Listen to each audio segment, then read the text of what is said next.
School of Government is all about, and that is good practices in public service, and also practices of public service that can be sustainable, and we also hope that can be replicated through the examples of the programs. In a moment, I will turn things over to Tony Williams, who is the chair of our Innovation Awards National Selection Committee. And as I said, this program hopes or seeks to celebrate the best of government by identifying, recognizing, and then trying to disseminate what we think are the most creative and effective government programs, of course, as well as honoring the public servants who are responsible for their programs and their tremendous contributions.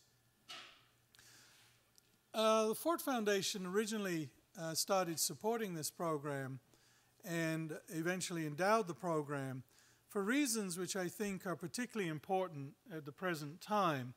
When the programs began some 20 years ago was at a time when a lot of citizens were expressing disillusionment with government. Subsequently, Vice President Gore began his Reinventing Government program. But I think it was thought both by the Ford Foundation and a view shared by the Kennedy School that in fact government is crucial in all our lives, and there is tremendous innovation and creativity taking place out there. The question is, how do you capture that and how do you show it? And that really was, I think, much of the inspiration for this program when it began 20 years ago. And I think given our current climate and atmosphere, we can certainly say that it's a message that needs to be delivered effectively and surely in these current times. Now this year, for the 6 finalists who are here, you might be pleased to know that you were selected out of 563 applications. So it's pretty extraordinary to have got this far. And I can tell you that many of those applications that didn't make it here today also are quite extraordinary. And one thing that we've tried to do through the Ash Center is to try and give recognition to those programs that don't actually make the final cut for the finalists by hoping to profile them on our website and promoting them as best practices.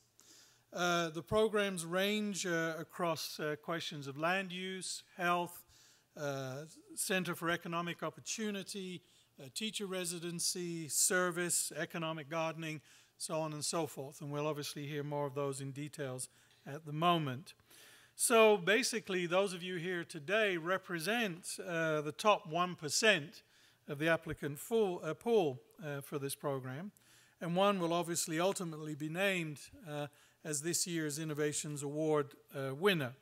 And we hope to announce that publicly early in 2012 after our further deliberations. So the morning, our distinguished panel spent the morning reviewing the finalist programs, listening to experts, site visitors talk about those programs. And that panel comprises former public servants, management experts, and we're very honored to have them to give up their time to be part of our national committee. And we're very grateful for all the work and time that they put into this. And it does take a lot of time and a lot of effort to review this.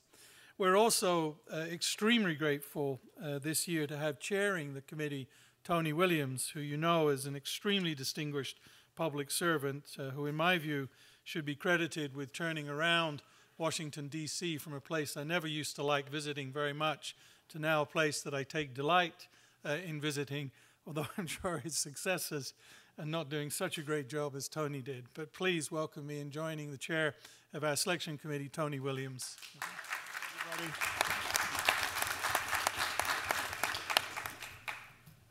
Thank you, Tony, and thank you all for being here at the Harvard Kennedy School for something that's very important to us, and that is the Innovations in Government Award. You know, the timing for this award, the importance of this award has never been greater. Government is facing unprecedented challenges. It's certainly the no-brainer is upcoming, if it ever happens, a result of the budget negotiations and the impact that that's going to have on government across the line. The repercussions it's going to have on non-governmental organizations and on communities across our country. But if you look beyond the fiscal situation to education, to the environment, a whole range of issues, the needs are tremendous. And the need, on a fundamental way, in a very important way for government to think differently about its strategy, think differently about how it pursues those strategies, think differently about networking with supporters and partners has never been greater. So I'm honored to be able to stand in for David Gergen, who couldn't be with us today, to serve as the acting chair of the panel. And a great panel we have, and I'm going to start off by asking the panel to introduce themselves, and I'm going to start with former chair of the House Oversight Committee in the House, former Congressman Bill Klinger. Congressman? Thank you, Mayor, and I'm delighted to be a part of the panel, and also to commend the finalists who, as we just been told, we have listened to all the presentations. We understand that we read the applications, and we've listened to the people who visited you, and I think I speak for the panel that you are all very, very worthy finalists, and it's as strong a collection of finalists as I've seen. So I'm delighted to be here. I am now I'm a recovering member of Congress and presently a senior fellow at Johns Hopkins University. Hi, I'm Kathleen Kennedy Townsend, and I want to echo what the Congressman said. These were the best applications. Each of what you do in your cities and your states is just absolutely stunning, and it was very exciting. We want to replicate everything that you do right across the country immediately.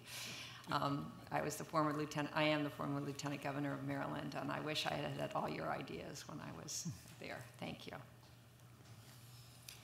I'm David Osborn, and I want to second what Kathleen said. I think our job this year is going to be very difficult. Very difficult, probably not as much fun as usual. Because having to pick one winner out of these 6 is going to be very tough. I'm a writer, author of Reinventing Government and 4 other books, and also a consultant. I work with public sector organizations, have a company called the Public Strategies Group that tries to improve public sector performance. Hi, I'm Colin West. I'm a professor at New York University and also a partner in a real estate consulting firm. I've spent many years in many different branches of New York City and New York State government, and share, as I think all of us on this panel do, a great love and appreciation for what government can do. I've been a member of this panel for well over a decade, and echo, I think, what all of us feel, that this is the strongest group of finalists we've ever had, and this will be a particularly difficult year to make just one selection. So thanks and congratulations to you all.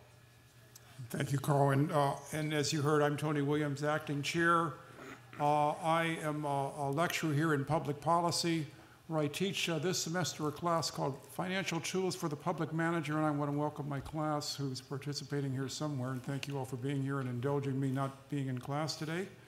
And also down in Washington, serve on a number of boards related to education and the environment, which are important interests to me, and I would echo all of my colleagues here on the panel who I've had the opportunity over the years to learn from and to work with. That the choice is very, very hard this year.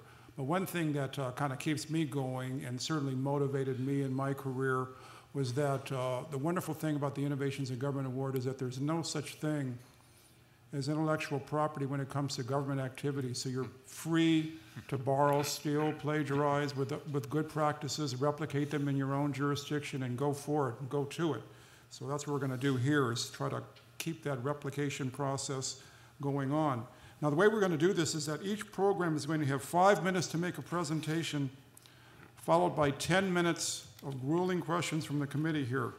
And our timekeeper today is Jesse Ledlin. And Jesse, stand up.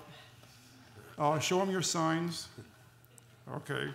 So we're going to be because we've got a strict schedule, we're not going to be rude, but we are going to cut you off if you go over time, regardless of your stature, the importance of your presentation. You're going to receive a warning from Jesse in the front row when you have 2 minutes, when you have 1 minute, and when you have no time left. And so as a matter of fairness, we want to stick to these time limits. And there may be, obviously, a situation where we may be involved in a line of questioning. We may go over a little bit, but we want to be efficient. We want to keep to those times. I'm going to announce each program's name, the jurisdiction, the names of the 2 official presenters. We ask the presenters then to come to the podium, and then we'll have your 5-minute presentation. So with that, we're